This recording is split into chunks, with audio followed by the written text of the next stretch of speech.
Hello बच्चों, जय हिंद। का हाल चाल बा। उम्मीद वानी कि रहुआ के हाल चाल एकदम बढ़िया बने। ठीक, आज थोड़ा सा स्वागत हमने भोजपुरी में किया है, ऐसे ही करने का मन किया। फिलहाल में थंबनेल में आपने देखा होगा, आज हम लोग चर्चा किसकी करेंगे।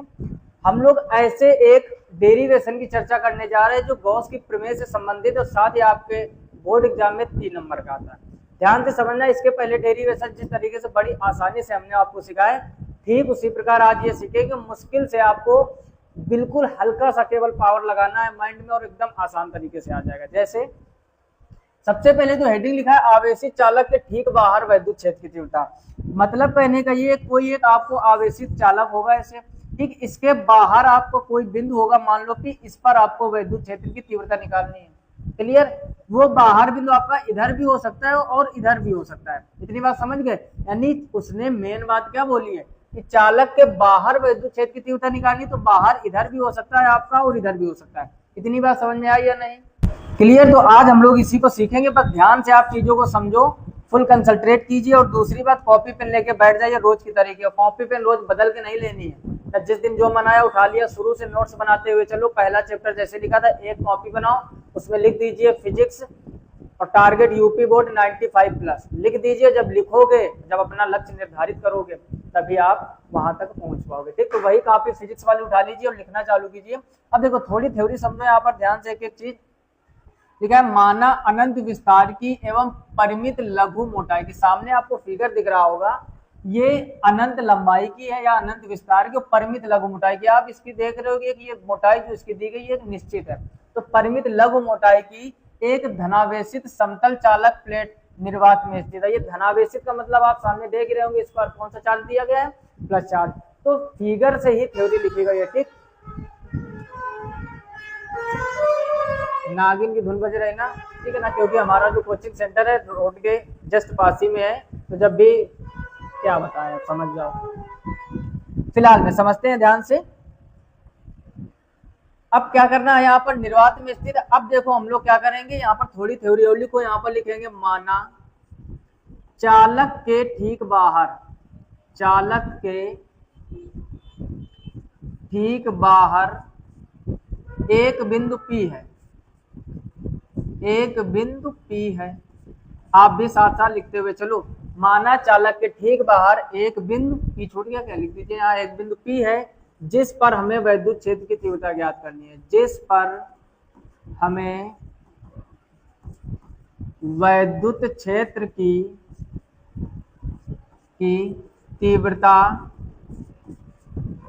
ज्ञात करनी है, जिस पर हमें वैद्युत क्षेत्र की तीव्रता ज्ञात करनी है। फिर से एक बार समझ लो।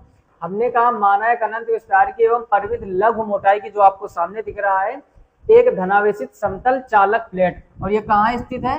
मान लिया कि ये कहाँ स्थित है? निर्वात में। ठीक। उसके बाद माना चालक के ठीक बाहर, आप यहाँ पर देख रहे हो कि चालक के ठीक बाहर एक बिंदु P है और इसी बिंदु P पर हमें वैद्युत क्षेत्र की तीव्रता ज्ञात करनी है। इतनी बात समझ में आए? अच्छा, अब देखो हल कैसे करेंगे। बहुत ही सरल डेरिवेशन है।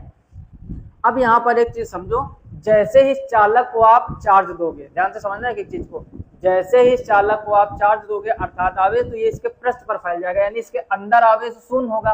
कहने का मतलब, जब हम यहाँ पर लिखे दे रहे हैं, जब हम किसी चालक को आवेश देते हैं, आवेश देते हैं, तो वह उसके पृष्ठ पर फैल जाता है, वह उसके पृष्ठ पर फैल जाता है। ठीक, अर्थात कहने का मतलब अंदर जो आवेश होगा वो 0 होगा। इतनी बात समझ गए। और इसका आप दैनिक जीवन में भी यूज करो। जैसे मान लो आप 4 व्हीलर कार से कहीं जा रहे हो, देखो फिजिक्स को पढ़ो और दैनिक जीवन में यूज करो। यही शिक्षा का मतलब होता है। शिक्षा का मतलब ये नहीं होता है कि आप मेन पढ़ लो, कॉपी में लिखाओ, मेन नंबर मिल जाए, मार्कशीट अच्छी बन जाए और मोहल्ले में 4 रिश्तेदारों को दिखाओ कि हमारा 85 बना था, हमारा 91 बना था। ये शिक्षा का बेटा मतलब नहीं होता है। शिक्षा का मतलब होता है पढ़ो, दैनिक जीवन में अप्लाई करो।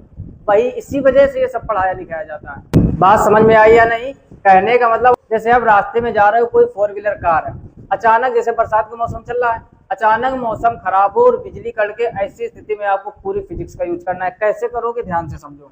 जैसे मान लो एक 4 व्हीलर कार है, बना दीजिए 4 व्हीलर। और ये कार हो सकता है थोड़ी अच्छी ना बने, और जितने भी लड़के देख रहे हो सबकी बारात में यही ले जाएंगे, है ना। ये मर्सिडीज से कम नहीं है। क्यों लड़कों, कमेंट बॉक्स में कमेंट करके बताना ले चले कि नहीं ले चले, और हम भी चलेंगे साथ में। इस टाइप की कोई कार है, ज्यादा तूफानी बन गई क्या। ये आगे हेडलाइट लगी हो, ठीक, ये आगे सिरा, ये जैसे कार बन गई, ठीक ऐसे। कमेंट बॉक्स में कमेंट करना कार अच्छी है या नहीं। कार अच्छी हो या ना हो, कॉन्सेप्ट बहुत अच्छा होने वाला है। हमने क्या कहा, कहीं रास्ते में आप जा रहे हो, ध्यान से समझना, अचानक मौसम खराब होता है और बिजली कड़कती है। तो बिजली जब भी गिरेगी, कई बार आपने घटनाएं सुना होगा कि आकाशीय बिजली गिरने से मृत्यु हो गई, तो ऐसी स्थिति में कार को आप साइड में लगाइए अगर मौसम खराब है, और आप कार की बॉडी को छोड़कर अंदर सीट में जितना हो सके सिकुड़ कर बैठ जाइए। ये बचने का उपाय हम बता रहे हैं। अगर आपकी कार पर आकाशीय बिजली गिरेगी भी तो उसके पृष्ठ पर फैल जाएगी, अंदर नहीं जाएगी, जैसे यहाँ पर हो रहा है। यही तो यूज है बेटा, गहराई से समझो। जब भी आप किसी चालक को आवेश देते हो तो वो उसके कहाँ फैलता है, पृष्ठ पर, अंदर नहीं जाता है। तो आकाशीय बिजली से बचने का उपाय हम ये नहीं कह रहे बिजली गिरने के बाद ये करना, मौसम खराब हो गाड़ी साइड में लगाइए, मेहनत करो, पढ़े लिखो, आपके पास भी 4 व्हीलर कार होगी, और हो सकता है ऐसी सिचुएशन आ जाए बरसात में आप कहीं जा रहे हो, तो आप सिकुड़ कर सीट में जितना हो सके बैठ जाना। अगर कार पर आकाशीय बिजली गिरेगी भी तो आपकी मृत्यु नहीं होगी। और बिजली जब गिरती है, गिरती ही नहीं रहती है, 1-2 सेकंड में गिर के एकदम गायब। मान लो आपकी कार में आग भी लग गई है, फिर भी आप गेट खोलकर बाहर निकलकर अपनी जान बचा सकते हो सकता है थोड़ा बहुत जल जाओ। लेकिन अगर आप कार की बॉडी से टच रहोगे, उस समय बिजली गिर गई तो तुरंत ही मृत्यु को कोई नहीं बचा सकता, चाहे वो हम कार चला रहे हो, चाहे आप चला रहे हो, चाहे कोई और चला रहा हो। बात समझ गए कि नहीं। तो वही कॉन्सेप्ट यहाँ पर है। तो कार समझ में आ गया, यानी जब भी इस पर आवेश, यानी जब भी इस पर बिजली गिरेगी तो ये इसके पृष्ठ पर फैलेगी ऐसे। और अगर आप अंदर कहीं सीट में सिकुड़ कर बैठे हुए तो आपकी मृत्यु होने से बच जाएगी, या हम बैठे होंगे तो हमारी मृत्यु होने से बच जाएगी। बात समझ में आएगी नहीं। तो कॉन्सेप्ट क्या होता है कि जब भी किसी चालक को आप आवेश दोगे, उस स्थिति में उसके पृष्ठ पर फैलेगा, यानी अंदर आवेश क्या होगा, 0।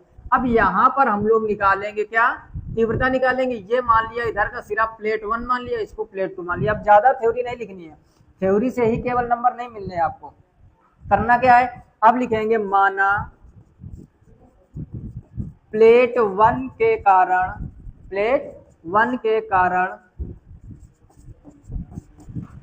वैद्युत क्षेत्र की तीव्रता। ध्यान से समझो, माना प्लेट 1 के कारण वैद्युत क्षेत्र की तीव्रता। देखो प्लेट 1 उधर वाली है, इस प्लेट के कारण वैद्युत क्षेत्र की मान लो E1 है, तो E1 बराबर हो जाएगा सिग्मा बटे 2 एप्सिलॉन नॉट। अब किसी किसी को टेंशन चालू हो गई होगी कि ये कौन सी बला है, कैसे आया। इसके जस्ट पहले वाले डेरिवेशन में हमने आपको क्या सिखाया था, ध्यान से समझो बेटा। अगर पहला नहीं देखा तो पहले आप उसको देखो। इस टाइप से एक अचालक चादर थी, इसका आवेश का पृष्ठ घनत्व सिग्मा था, इसमें गॉसियन पृष्ठ ऐसे था कुछ। याद करो अपनी शक्तियां, जैसे हनुमान जी महाराज अपनी शक्तियां भूल गए थे, जामवंत भगवान जो थे उन्होंने याद दिलाया, प्रभु जागो तुम्हारे अंदर बहुत पावर है, आप इस 400 योजन समुद्र को पार कर सकते हो माता सीता की खोज के लिए। तो वैसे ही आप अपनी शक्तियां याद करो पिछले डेरिवेशन की। इसमें जब हम लोगों ने सॉल्व किया था तो E बराबर सिग्मा बटे 2 एप्सिलॉन नॉट आया था या नहीं। यानी जब भी कोई सिंगल प्लेट होगी उस पर पॉजिटिव चार्ज होता, तो उस पर कोई पॉजिटिव चार्ज होगा, तो इस स्थिति में वैद्युत क्षेत्र की तीव्रता ये है। यहाँ पर आप इस साइड वाली को देखोगे तो एक तरह से ये प्लेट है, इस पर भी पॉजिटिव चार्ज है, तो इस प्लेट के कारण वैद्युत क्षेत्र की तीव्रता आपने E1 मानी, तो क्या E1 का मान सिग्मा बटे 2 एप्सिलॉन नॉट नहीं होगा, होगा। अब तो समझ में आ गया होगा। अब इसको हटाते हैं यहाँ से, ठीक। अब ध्यान से समझो, क्या हम लोग लिखेंगे अगला, इसी प्रकार। क्या लिखोगे, इसी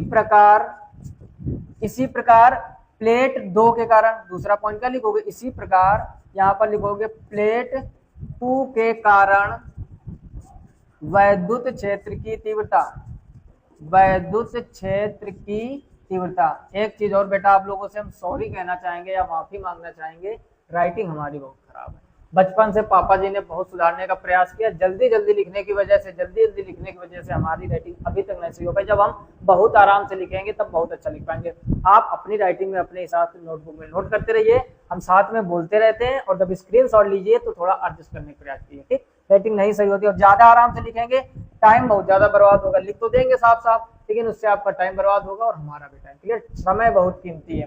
तो प्लेट 2 के कारण वैद्युत क्षेत्र की तीव्रता हम लोग क्या मान लेंगे, E2 बराबर ये भी सिग्मा बटे 2 एप्सिलॉन नॉट होगी, और इसको मान लेंगे समीकरण नंबर 2। अब सोच रहे हो कि इसके कारण भी क्यों, अब आप इधर तरफ आइए, वापस देखिए ध्यान से, यानी अब प्लेट 2 ये है कि इस पर भी तो प्लस चार्ज है, इसके कारण हमने वैद्युत क्षेत्र की तीव्रता। आप कुछ लोग सोच रहे हो कि इधर वाली प्लेट है तो इधर तरफ मानना चाहिए था। बेटा एक चीज ध्यान दो, बिंदु आपका कहाँ है, जहां पर थाली होगी वहीं खाना परोसा जाएगा ना, थाली कहीं और खाना कहीं और नहीं बनेगी कहानी। मतलब ये बिंदु P यहाँ पर है, इस प्लेट के कारण तीव्रता, इस प्लेट के कारण तीव्रता। अब ये एरो का कॉन्सेप्ट समझो, कुछ लोगों को एरो में डाउट हो रहा होगा, तो अगला ध्यान से पॉइंट समझना क्या कि कभी भी आपको पॉजिटिव चार्ज हो, ध्यान देना जरा, पॉजिटिव हमेशा अपने से दूर की तरफ करता है और निगेटिव हमेशा अपनी ओर खींचता है, क्योंकि इसके बाद जो हम लोग डेरिवेशन पढ़ेंगे उसमें हमारी 2 प्लेटें होंगी, एक पर पॉजिटिव चार्ज होगा, एक पर निगेटिव चार्ज होगा, उसके बीच में वैद्युत क्षेत्र की तीव्रता और साइड में वैद्युत क्षेत्र की तीव्रता निकालेंगे, इसके बाद वाला जो डेरिवेशन होगा। ठीक, तो आपको बस ध्यान क्या रखना है कि प्लस से एरो बाहर की तरफ रहता है और माइनस में अंदर की तरफ। जैसे आप देखोगे यहाँ पर कि जो आपकी पहली प्लेट थी वो पॉजिटिव थी, पहली प्लेट क्या थी, पॉजिटिव थी, तो इसके कारण इसमें बाहर की तरफ एरो लगा दिया, यानी वैद्युत क्षेत्र की तीव्रता का दिशा तो होगी बाहर की तरफ। अच्छा, दूसरी प्लेट भी पॉजिटिव है तो इसमें भी बाहर की तरफ लगा दिया। फिर यहाँ पर कंफ्यूजन ये मत क्रिएट करना कि इसमें एरो ऐसा लगना चाहिए बाहर की तरफ, लगना तो चाहिए, बात सही है, लेकिन बिंदु आपका उधर है ना, तो इस वजह से हम लोग फिर एरो। अब देखो E1 व E2 की दिशाएं एक जैसी हो गई, तो जब दिशाएं समान होती है तो दोनों की वैद्युत क्षेत्र की तीव्रता जोड़ देते हैं, और जब दिशाएं विपरीत होती है तो वैद्युत क्षेत्र की तीव्रता घटा देते हैं। इतनी बात समझ गए। अच्छा, अब इन दोनों को हमें जोड़ना है, तो अगली स्लाइड पर आते हैं, हम लिख देंगे समीकरण 1 व 2 को जोड़ने पर। समीकरण 1 व 2 को जोड़ने पर, 1 व 2 को जोड़ने पर, इतनी बात समझ में आई। अच्छा, जैसे ही जोड़ने की बात आई, अब दोनों को आप जोड़ दीजिए, तो क्या हो जाएगा, E बराबर E1 प्लस E2, इतनी बात समझ में आई। अच्छा, उधर समीकरण 1 में E1 का मान था सिग्मा बटे 2 एप्सिलॉन नॉट, और E2 का भी मान यही था, बोलो था या नहीं। अच्छा, उसके बाद क्या करना है, हमको 2 एप्सिलॉन नॉट एलसीएम हो जाएगा, तो सिग्मा प्लस सिग्मा हो जाएगा, तो E बराबर हो जाएगा 2 सिग्मा बटे 2 एप्सिलॉन नॉट, 2 से 2 कट जाएगा, तो E बराबर आ जाएगा सिग्मा बटे एप्सिलॉन नॉट। बोलो कोई समस्या नहीं, जो फाइनल आपकी वैद्युत क्षेत्र की तीव्रता है वो E इक्वल सिग्मा बटे एप्सिलॉन नॉट, और यही आपकी प्रूविंग हो जाएगी, और मात्रक न्यूटन प्रति कूलम या फिर वोल्ट प्रति मीटर शुरू से आप सीखते आए हो। तो कहने का मतलब आप एक चीज ध्यान से समझो, जब सिंगल प्लेट हो, जो इसके पहले डेरिवेशन किया था हम स्टार बना के लिख रहे हैं, उसके लिए वैद्युत क्षेत्र की तीव्रता E बटे 2 एप्सिलॉन नॉट होता है। कब, जब सिंगल प्लेट हो, है ना, इस टाइप से। ऐसी कोई प्लेट थी, इस पर पॉजिटिव चार्ज और गॉसियन पृष्ठ कुछ इस टाइप से बना था, इसके कारण यानी कोई अचानक सीट होगी, उस पर अगर कोई चार्ज है तो उसकी वैद्युत क्षेत्र की तीव्रता E बराबर सिग्मा बटे 2 एप्सिलॉन नॉट। लेकिन जब भी कोई ऐसा चालक आ जाए जिस पर एक प्लेट इधर एक प्लेट इधर, दोनों पर मान लो पॉजिटिव चार्ज है, ध्यान से समझो, दोनों पर कैसा है, पॉजिटिव चार्ज है, तो मान लो यहाँ पर बिंदु P हुआ, इस प्लेट के कारण वैद्युत क्षेत्र की तीव्रता E1, इस प्लेट के कारण वैद्युत क्षेत्र की तीव्रता E2, बिंदु आपका यहाँ पर है, दोनों की दिशा समान हो गई। जब भी समान दिशा होती है हमेशा वैद्युत क्षेत्र की तीव्रता जोड़ते हैं, और जोड़ने के बाद उसका मान रख दिया, कैलकुलेट कर दिया। तो लॉजिक में ना आप ये समझ जाओ, यहाँ पर कुछ खास चीजें आपको दिख रही होंगी, यहाँ पर 2 नहीं है, यहाँ पर 2 है, यानी जब भी कोई ऐसी अचानक सीट आ जाए जिस पर एक चार्ज है या एक सीट है, तो उसके नीचे 2 होता है, यानी E बराबर सिग्मा बटे 2 एप्सिलॉन नॉट। और अगर 2 प्लेटें दोनों पॉजिटिव हैं, उसके बगल में यानी जस्ट पास में या निकट में वैद्युत क्षेत्र की तीव्रता पूछ रहा है, तो नीचे 2 नहीं होता, क्योंकि ये बात याद रखने से आपका एक ये फायदा होगा कि आप न्यूमेरिकल में चीजों को समझ पाओगे, ना भूल जाओगे कहाँ 2 होता है कहाँ नहीं। जब सिंगल सीट तब 2 होता है, जब double seat positive positive charge तो 2 नहीं होता है। बात समझ में आएगी नहीं। तो आज के इस लेक्चर में इतना ही। हर एक लेक्चर में एक डेरिवेशन कवर करते, ज्यादा बड़ी क्लास नहीं करते कि आपको 1 घंटे 2 घंटे 3 घंटे, थोड़ा थोड़ा सभी सब्जेक्ट पढ़ना, आपको हिंदी भी पढ़ना, इंग्लिश भी पढ़ना, मैथ पढ़ना, फिजिक्स पढ़ना, केमिस्ट्री पढ़ना, तो आप एक ही में पूरा समय मत दीजिए, थोड़ा थोड़ा आपको सिखा रहा है, बस आप धैर्य बनाकर सीखते रहिए। जो पहले के लेक्चर अगर आपने नहीं देखे हैं तो चैनल को विजिट कीजिए, प्लेलिस्ट में जाइए, वहाँ ढेर सारी वीडियो जरूर विजिट कीजिए। लाइक नहीं किया लाइक कर दीजिए, जितना हो सके दोस्तों में शेयर कीजिए, ताकि उनकी भी तैयारी अच्छी चल सके। क्लियर। अगर आप चैनल पर पहली बार आए तो साथ में सब्सक्राइब कर लीजिए और नोटिफिकेशन बिल को ऑल पर जरूर सेलेक्ट कीजिए। बस एक बात आप लास्ट में हम कहना चाहेंगे कि सभी लोग मेहनत जरूर करो। आप ये मत सोचो कि अभी 7 महीने हैं 8 महीने हैं, एक भी समय नहीं अगर आप सही से सोचोगे। अब देखो जुलाई चल रही है, फरवरी में आपका एग्जाम होता है, लगभग 7 महीने हैं आपके पास। थोड़ी कैलकुलेशन समझो, यहाँ पर 7 महीने का मतलब हो गया लगभग 210 दिन, और आपके पास सब्जेक्ट कितने हैं पाँच पाँच चौको 20 और 5 दूनी 10, लगभग 42 दिन एक सब्जेक्ट का बन रहा है। अब आप कैलकुलेट करके बताइए कितने भी आप पढ़ने में थे, जो क्या 42 दिन में पूरी फिजिक्स पढ़ लोगे विद न्यूमेरिकल डेरिवेशन थ्योरी? नहीं कर पाओगे, लगातार कूद जाओगे। यानी लगभग 1.25 महीने 1.5 महीने मिल रहा है आपको, है ना। 45 दिन अगर करते तो लगभग 1.5 महीने आपको एक सब्जेक्ट का मिल रहा है, यानी समय एकदम ना के बराबर है। बस आपको लग रहा है 7-8 महीने, पता नहीं चलेगा कब आपका प्रैक्टिकल चालू हो जाएगा, प्रवेश पत्र आ जाएगा, पेपर आ जाएगा और आप सोचोगे अब करें तो क्या करें।